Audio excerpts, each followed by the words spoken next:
अस्सलाम वालेकुम। बो न्यूज़ के साथ मैं हूं रमशा साजिद। हम खबर से आपको आगाह करेंगे। कराची से खबर है, पापो सराफा बाजार के करीब कार में आग लग गई है और अवाम अपनी मदद आग पर काबू पाने मसरूफ़ है। आग लगने से नुकसान की अभी तक इतला नहीं मिली है। मुतासर गाड़ी में 2 अफराद सवार थे। ये मनाजिर भी आपको बो न्यूज़ की स्क्रीन पर दिखा रहे हैं किस तरीके से गाड़ी में आग लग गई है।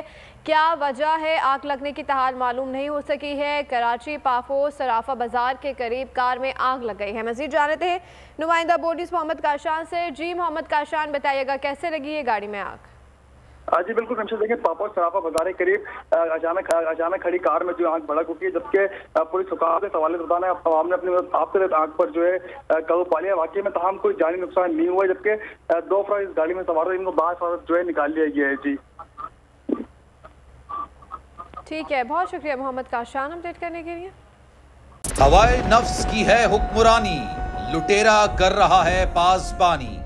बो न्यूज के मार्केटिंग हेड आकाश राम ताहा लापता, तफ्तीशी इदारे जवाब देने से कासिर। अहले खाना परेशान, बेटे की जुदाई में माँ गम से निढाल। जो बच्चो हिंदू पर आए थे जो को पाकिस्तानी, मुझे मेहरबानी करे पंहिंजो आकाश वापस कयो।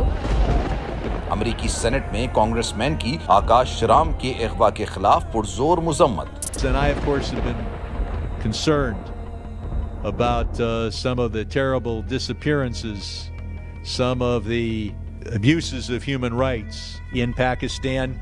यूनाइटेड नेशन ने भी आकाश राम की बाजियाबी के लिए मौसर इकदामात उठाने का इंदिया दे दिया। मुश्किल की इस घड़ी में आर्मी मीडिया समेत इंडियन मीडिया भी चीख कर आकाश राम की बाजियाबी के लिए आवाज उठा रहा है। आलमी सहाफती तंजीम और इंसानी हुकूक की आलमी तंजीमों की भी आकाश राम के अगवा की मुजम्मत। उफ क्या जुल्म है, बोल इंसाफ का मुंतजिर। सब्सक्राइब करें और बेल दबाएं ताकि कोई खबर रह न जाए।